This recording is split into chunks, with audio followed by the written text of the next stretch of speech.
कधी विचार केलाय का मोठमोठे ब्रँड्स वादग्रस्त जाहिराती कशा काय करतात? आता त्यांच्याकडे तर एक्सपर्ट्सची मोठी टीम असते ना. आता कृती सेनॉनच्या ॲडचं एक्झाम्पल घ्या.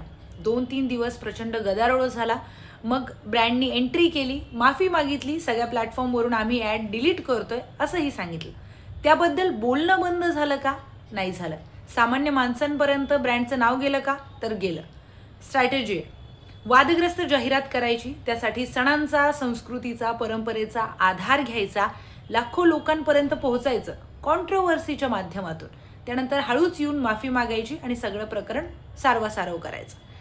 इथे प्रश्न किंवा आक्षेप स्त्री स्वातंत्र्याचा नाही आहे, त्यांनी कुठले कपडे घालायचे याचाही नाही आहे, किंवा त्यांनी कसं वागायचं त्यांचा हक्क आहे, व्यक्ती स्वातंत्र्य आहे, या संदर्भात हा व्हिडिओ नाहीच आहे.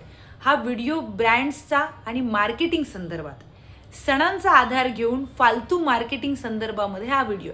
आता ह्याला काय म्हणतात? ही कॉन्ट्रोव्हर्शियल मार्केटिंग आहे. म्हणजे पॉझिटिव्ह असेल किंवा निगेटिव्ह असेल, पब्लिसिटी इज पब्लिसिटी. याच तत्वावर ब्रँड्स जाहिराती करतात. थोडक्यात काय आहे की कमी पैशांमध्ये, कमी रिसोर्सेसमध्ये त्यांना किती मोठी पब्लिसिटी मिळाली याचा विचार करा. सामान्य माणसांपासून ते मोठमोठ्या स्टार्सपर्यंत फ्रीमध्ये या ब्रँड्सबद्दल बोलायला लोकांनी सुरू केलं. म्हणजे आपण सुद्धा आता तेच करतोय.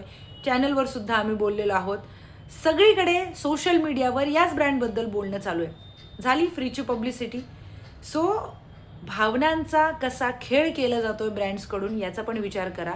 अगदी विचार विनिमय करून केलेली ही मार्केटिंग स्ट्रॅटेजी होती असं मला वाटतं.